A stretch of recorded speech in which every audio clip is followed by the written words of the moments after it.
हिंदू धर्म में माघ का महीना बहुत पवित्र माना जाता है। हिंदू पंचांग के अनुसार माघ माह के कृष्ण पक्ष की चतुर्थी तिथि को सकट चौथ व्रत रखा जाता है। सकट चौथ को लंबोदर चतुर्थी और तिलकुटा चौथ भी कहा जाता है। यह व्रत महिलाएं अपने संतान की लंबी आयु और खुशहाली के लिए करती हैं। मान्यता है कि इस व्रत के प्रभाव से संतान को रिद्धि सिद्धि की प्राप्ति होती है, जीवन की विघ्न बाधाएं दूर होती है। इस व्रत को स्त्रियां निर्जला रखती हैं और भगवान गणेश की पूजा करने व चंद्रमा को अर्घ्य देने के बाद व्रत पारण करती हैं। जाने 2025 में सकट चौथ कब है, महत्व, पूजन मुहूर्त व चंद्रोदय टाइम। सकट चौथ 2025 कब है? भालचंद्र भगवान गणेश की पूजा सकट चौथ के दिन की जाती है। इस साल सकट चौथ व्रत 17 जनवरी 2025 शुक्रवार को रखा जाएगा। सकट चौथ पूजन मुहूर्त 2025 चतुर्थी तिथि का आरंभ 17 जनवरी 2025 को सुबह 04:06 पर होगा और समापन 18 जनवरी 2025 को सुबह 05:30 पर होगा। सकट चौथ 2025 पूजन शुभ चौघया मुहूर्त, लाभ उन्नति 8:33 AM से 9:52 AM। अमृत सर्वोत्तम 9:52 AM से 11:11 AM। शुभ उत्तम 12:31 PM से 1:50 PM। सकट चौथ चंद्रोदय टाइमिंग सकट चौथ के दिन चंद्रोदय का समय रात 09:09 का है। सकट चौथ व्रत का महत्व। इस व्रत में भगवान गणेश और सकट माता की पूजा का विधान है। मान्यता है कि इस व्रत को करने से संतान व पति को लंबी आयु की प्राप्ति होती है, जीवन में सुख समृद्धि का आगमन होता है। सकट चौथ व्रत भोग। सकट चौथ व्रत के दिन भगवान गणेश को बूंदी के लड्डू, गन्ना, शकरकंद, गुड़ और तिल से बनी चीजों का भोग लगाना शुभ होता है। व्रत की विधि और पूजन।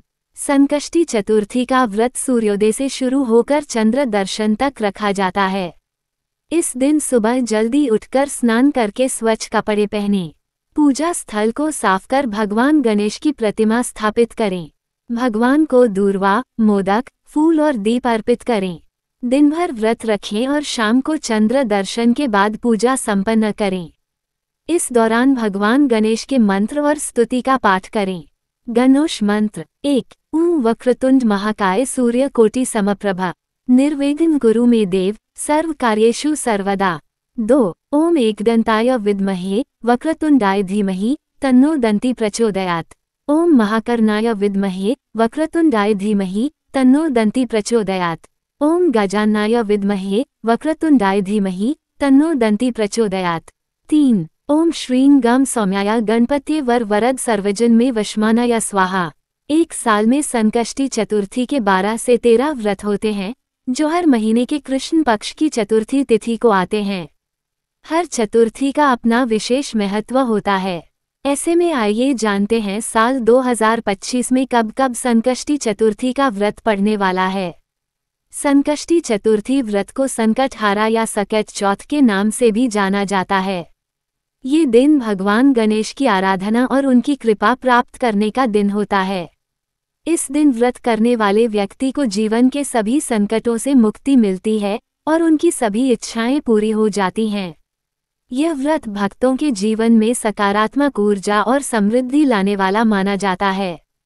एक साल में संकष्टी चतुर्थी के 12 से 13 व्रत होते हैं, जो हर महीने के कृष्ण पक्ष की चतुर्थी तिथि को आते हैं। हर चतुर्थी का अपना विशेष महत्व होता है और भगवान गणेश के अलग अलग स्वरूपों की पूजा की जाती है। ऐसे में आइए जानते हैं साल 2025 में कब कब संकष्टी चतुर्थी का व्रत पड़ने वाला है। संकष्टी चतुर्थी 2025 लिस्ट। तिथि व्रत का नाम जनवरी 17 2025 शुक्रवार माघ कृष्ण चतुर्थी। फरवरी 16 2025 रविवार फाल्गुन कृष्ण चतुर्थी। मार्च 17 2025 सोमवार चैत्र कृष्ण चतुर्थी। अप्रैल 16 2025 बुधवार वैशाख कृष्ण चतुर्थी। मई 16 2025 शुक्रवार ज्येष्ठ कृष्ण चतुर्थी। जून 14 2025 शनिवार आषाढ़ कृष्ण चतुर्थी। जुलाई 14, 2025 सोमवार श्रावण कृष्ण चतुर्थी। अगस्त 12, 2025 मंगलवार भाद्रपद कृष्ण चतुर्थी। सितंबर 10, 2025 बुधवार आश्विन कृष्ण चतुर्थी। अक्टूबर 10, 2025 शुक्रवार कार्तिक कृष्ण चतुर्थी। नवंबर 8, 2025 शनिवार मार्गशीर्ष कृष्ण चतुर्थी। दिसंबर 7, 2025 रविवार पौष कृष्ण चतुर्थी। सकट चौथ व्रत कथा। एक साहूकार और साहूकारनी। एक साहूकार और एक साहूकारनी थे। वह धर्म पुण्य को नहीं मानते थे, इसके कारण उनके कोई बच्चा नहीं था। एक दिन साहूकारनी पड़ोसी के घर गई। उस दिन सकट चौथ था। वहां पड़ोसन सकट चौथ की पूजा करके कहानी सुना रही थी। साहूकारनी ने पड़ोसन से पूछा, तुम क्या कर रही हो? तब पड़ोसन बोली कि आज चौथ का व्रत है, इसलिए कहानी सुना रही हूँ। तब साहूकारनी बोली, चौथ के व्रत करने से क्या होता है? तब पड़ोसन बोली, इसे करने से अन्न, धन, सुहाग, पुत्र सब मिलता है। तब साहूकारनी ने कहा, यदि मेरा गर्भ रह जाए तो मैं 1.25 सेर तिलकुट करूंगी और चौथ का व्रत करूंगी। श्री गणेश भगवान की कृपा से साहूकारनी के गर्भ रह गया, तो वह बोली कि मेरे लड़का हो जाए तो मैं 2.5 सेर तिलकुट करूंगी। कुछ दिन बाद उसके लड़का हो गया, तो वह बोली कि हे चौथ भगवान, मेरे बेटे का विवाह हो जाएगा तो 5.25 सेर का तिलकुट करूंगी। कुछ वर्षों बाद उसके बेटे का विवाह तय हो गया और उसका बेटा विवाह करने चला गया, लेकिन उस साहूकारनी ने तिलकुट नहीं किया। इस कारण से चौथ देव क्रोधित हो गए और उन्होंने फेरों से उसके बेटे को उठाकर पीपल के पेड़ पर बिठा दिया। सभी वर को खोजने लगे पर वो नहीं मिला। हताश होकर सारे लोग अपने अपने घर को लौट गए। इधर जिस लड़की से साहूकारनी के लड़के का विवाह होने वाला था, वह अपनी सहेलियों के साथ गणगौर पूजने के लिए जंगल में दूब लेने गई। तभी रास्ते में पीपल के पेड़ से आवाज आई, ओ मेरी अर्धव्यही। ये बात सुनकर जब लड़की घर आई, उसके बाद वह धीरे धीरे सूखकर कांटा होने लगी। एक दिन लड़की की माँ ने कहा, मैं तुम्हें अच्छा खिलाती हूँ, अच्छा पहनाती हूँ, फिर भी तू सूखती जा रही है, ऐसा क्यों? तब लड़की अपनी माँ से बोली कि वह जब भी दूब लेने जंगल जाती है तो पीपल के पेड़ से एक आदमी बोलता है कि ओ मेरी अर्धव्यही। उसने मेहंदी लगा राखी है और सेहरा भी बांध रखा है। तब उसकी माँ ने पीपल के पेड़ के पास जाकर देखा, ये तो उसका जमाई ही है। तब उसकी माँ ने जमाई से कहा, यहाँ क्यों बैठे हैं? मेरी बेटी तो अर्धव्यही कर दी और अब क्या लोगे? साहूकारनी का बेटा बोला, मेरी माँ ने चौथ का तिलकुट बोला था लेकिन नहीं किया, इसलिए चौथ माता ने नाराज होकर यहाँ बैठा दिया। ये सुनकर उस लड़की की माँ साहूकारनी के घर गई और उससे पूछा कि तुमने सकट चौथ का कुछ बोला है क्या? तब साहूकारनी बोली, तिलकुट बोला था। उसके बाद साहूकारनी बोली, मेरा बेटा घर आ जाए तो 2.5 मन का तिलकुट करूंगी। इससे श्री गणेश भगवान प्रसन्न हो गए और उसके बेटे को फेरों में लाकर बैठा दिया। बेटे का विवाह धूमधाम से हो गया। जब साहूकारनी के बेटा एवं बहू घर आ गए तब साहूकारनी ने 2.5 मन तिलकुट किया और बोली, हे चौथ देव, आपके आशीर्वाद से मेरे बेटा बहू घर आए हैं, जिससे मैं हमेशा तिलकुट करके व्रत करूंगी। इसके बाद सारे नगर वासियों ने तिलकुट के साथ सकट व्रत करना प्रारंभ कर दिया। हे सकट चौथ, जिस तरह साहूकारनी को बेटे बहू से मिलवाया, वैसे ही हम सबको मिलवाना। इस कथा को कहने सुनने वालों का भला करना। बोलो सकट चौथ की जय। श्री गणेश देव की जय। सकट चौथ की दूसरी पौराणिक व्रत कथा। राजा हरिश्चंद्र। कहते हैं कि सतयुग में राजा हरिश्चंद्र के राज्य में एक कुम्हार था। एक बार तमाम कोशिशों के बावजूद जब उसके बर्तन कच्चे रह जा रहे थे तो उसने यह बात एक पुजारी को बताई। उस पर पुजारी ने बताया कि किसी छोटे बच्चे की बलि से ही यह समस्या दूर हो जाएगी। इसके बाद उस कुम्हार ने एक बच्चे को पकड़कर आंवा में डाल दिया। वह सकट चौथ का दिन था। काफी खोजने के बाद भी जब उसकी मां को उसका बेटा नहीं मिला तो उसने गणेश जी के समक्ष सच्चे मन से प्रार्थना की।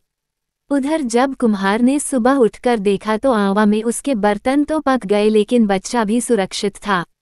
इस घटना के बाद कुम्हार डर गया और राजा के समक्ष पहुंच पूरी कहानी बताई। इसके पश्चात राजा ने बच्चे और उसकी मां को बुलवाया तो मां ने संकटों को दूर करने वाले सकट चौथ की महिमा का वर्णन किया। तभी से महिलाएं अपनी संतान और परिवार के सौभाग्य और लंबी आयु के लिए व्रत को करने लगीं।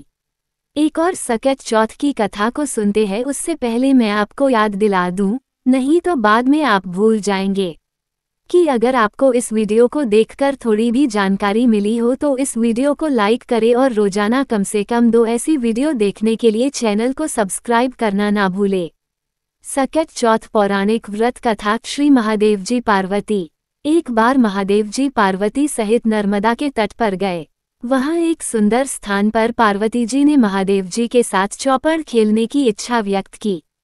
तब शिव जी ने कहा, हमारी हार जीत का साक्षी कौन होगा? पार्वती ने तत्काल वहां की घास के तिनके बटोरकर एक पुतला बनाया और उसमें प्राण प्रतिष्ठा करके उससे कहा, बेटा, हम चौपड़ खेलना चाहते हैं, किंतु यहाँ हार जीत का साक्षी कोई नहीं है। अतः खेल के अंत में तुम हमारी हार जीत के साक्षी होकर बताना कि हम में से कौन जीता, कौन हारा। खेल आरंभ हुआ। दैवयोग से 3 बार पार्वती जी ही जीती। जब अंत में बालक से हार जीत का निर्णय कराया गया तो उसने महादेव जी को विजयी बताया। परिणामतः पार्वती जी ने क्रुद्ध होकर उसे एक पांव से लंगड़ा होने और वहां के कीचड़ में पड़ा रहकर दुख भोगने का शाप दे दिया। बालक ने विनम्रतापूर्वक कहा, माँ, मुझसे अज्ञानवश ऐसा हो गया है। मैंने किसी कुटिलता या द्वेष के कारण ऐसा नहीं किया। मुझे क्षमा करें तथा शाप से मुक्ति का उपाय बताएं। तब ममतारूपी माँ को उस पर दया आ गई और वे बोली, यहाँ नाग कन्याएं गणेश पूजन करने आएंगी। उनके उपदेश से तुम गणेश व्रत करके मुझे प्राप्त करोगे। इतना कहकर वे कैलाश पर्वत चली गईं। 1 वर्ष बाद वहां श्रावण में नाग कन्याएं गणेश पूजन के लिए आईं। नाग कन्याओं ने गणेश व्रत करके उस बालक को भी व्रत की विधि बताई। तत्पश्चात बालक ने 12 दिन तक श्री गणेश जी का व्रत किया। तब गणेश जी ने उसे दर्शन देकर कहा, मैं तुम्हारे व्रत से प्रसन्न हूँ। मनोवांछित वर मांगो। बालक बोला, भगवान, मेरे पांव में इतनी शक्ति दे दो कि मैं कैलाश पर्वत पर अपने माता पिता के पास पहुँच सकूं और वे मुझ पर प्रसन्न हो जाएं। गणेश जी तथास्तु कहकर अंतर्धान हो गए। बालक भगवान शिव के चरणों में पहुंच गया। शिवजी ने उससे वहां तक पहुंचने के साधन के बारे में पूछा। तब बालक ने सारी कथा शिवजी को सुना दी। उधर उसी दिन से अप्रसन्न होकर पार्वती शिवजी से भी विमुख हो गई थी। तदुपरांत भगवान शंकर ने भी बालक की तरह 21 दिन पर्यंत श्री गणेश का व्रत किया, जिसके प्रभाव से पार्वती के मन में स्वयं महादेव जी से मिलने की इच्छा जागृत हुई। वे शीघ्र ही कैलाश पर्वत पर आ पहुंची। वहां पहुंचकर पार्वती जी ने शिवजी से पूछा, भगवान, आपने ऐसा कौन सा उपाय किया जिसके फलस्वरूप मैं आपके पास भागी भागी आ गई हूँ? शिवजी ने गणेश व्रत का इतिहास उनसे कह दिया। तब पार्वती जी ने अपने पुत्र कार्तिकेय से मिलने की इच्छा से 21 दिन पर्यंत 21-21 की संख्या में दूर्वा, पुष्प तथा लड्डुओं से गणेश जी का पूजन किया। 21वें दिन कार्तिकेय स्वयं ही पार्वती जी से आ मिले। उन्होंने भी मां के मुख से इस व्रत का माहात्म्य सुनकर व्रत किया। इस वीडियो में बस इतना ही। अगर वीडियो से आपको कुछ जानने और सीखने को मिला हो तो इस चैनल को जरूर सब्सक्राइब करें और वीडियो को लाइक और शेयर करना ना भूलें, क्योंकि वीडियो बनाने में बहुत मेहनत लगता है और